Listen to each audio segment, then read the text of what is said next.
Welcome back to the Wandering Star Farmhouse. I'm going to take you around and show you some updates today on a couple of projects. I mentioned that this year one of the goals on my homestead is to save money and to do things a little cheaper. So today I'm going to share with you a couple of ways that I am using this year to get free plants for my homestead through propagation and through transplanting. So about 2 months ago, I went and took some cuttings from some plants that we already had growing. So stick around because I'm going to show you the progress that those have made over the last 2 months. What I have here are some pieces of willow. The property next door has a willow tree that hangs over the fence that I pulled some cuttings from, and I've just stuck those into this potting soil. And on this one, I grabbed a couple of cuttings from our elderberry, and willow has plenty of the kind of rooting compound, rooting hormone to root just fine in the soil by itself. But the elderberry does not necessarily. I'm going to give it a little bit of a helping hand with this rooting hormone. If you aren't able to find this rooting hormone, but you have access to willow, you can actually crush up a bunch of willow branches, especially like the growing tips of them, and soak them in water for a few days, and then use that solution to either soak the cuttings or water the cuttings with, and that's supposed to help as well. Sprinkle some of that into another container. You don't want to do it right into this container, or potentially if there was some sort of disease or other fungus or something that these had, it would then contaminate the whole thing. And I'm just going to dip the end of these into water so that they're wet, and then I'm going to try and coat them with this rooting hormone.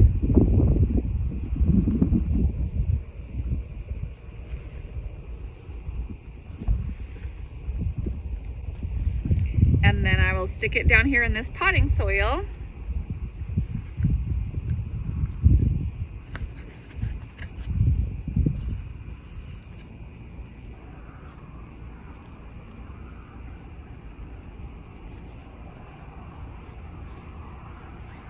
And we will kind of just let nature take its course and see if we can get some free trees from this.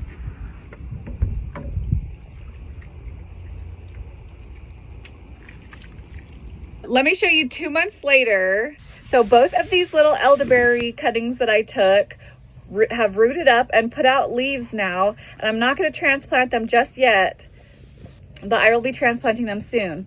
And then out of these willow sticks, I did have 2 of them root up on their own, and they have leaves growing as well. You know, not all of these were cuttings. I actually picked up some twigs off the ground as well. And so some of them were probably not in the best condition for trying to root up, but it's nice to see the success of these, and so that I can continue to do that in the future. Another plant that's apparently pretty easy to take cuttings from is lilacs. And so I'm actually going to head out to my friend's house. She had some gorgeous lilacs that I saw blooming this last week, and I'm going to try and make some cuttings from those this summer as well. So the other way that I am getting free plants is trying to find some things that are already growing and they're volunteer growing on my homestead that I can transplant to a better location where I want them. The first thing that I did this spring was had my husband go dig up some mulberry trees that actually were growing in my garden last summer.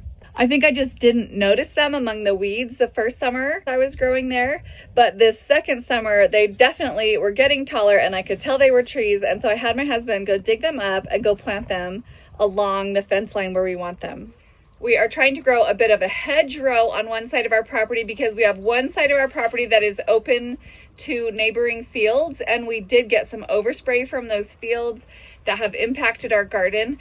But fencing an entire side of our property with plants would be very expensive. Now, quite a few of these have taken root and are putting out leaves now. The ones that didn't seem to work were the ones that were quite a bit bigger.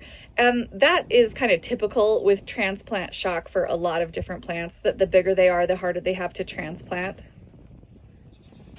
The other thing that I'm going to come plant along here is red twig dogwood. Now, on the back part of our property, we have a creek that cuts off the back corner of our property, and on that far side of the creek, we have a lot of this red twig dogwood just growing wild. So I want to go dig up some of this to transplant along here as well. And finally, it's amazing the different things that you learn on a new piece of property as you wander around during the different seasons. I just came across something that I had never seen before, and it's this whole little copse of maple trees growing right here along one of our fence lines. And during the summer, this fence line is just totally enrobed in Japanese honeysuckle, which is invasive and which we're going to use the goats to help eat down. But here are these little maple trees growing happily. And so now that I've seen that they're here, I will wait until the dormant season comes in the fall again and try and transplant some of these out to different, more beneficial places on the property rather than all in just one little clump here on the fence. So I hope these were some good ideas for you today about how to get some free plants for your homestead. You know, you don't even have to have these plants growing on your own property in order to propagate them or to transplant volunteers. A lot of times other people you know might have some of these things growing on their property. You might be able to take cuttings, like I'm going to go get some lilac cuttings from my friend. So ask around and see what you can find for free for your homestead this year.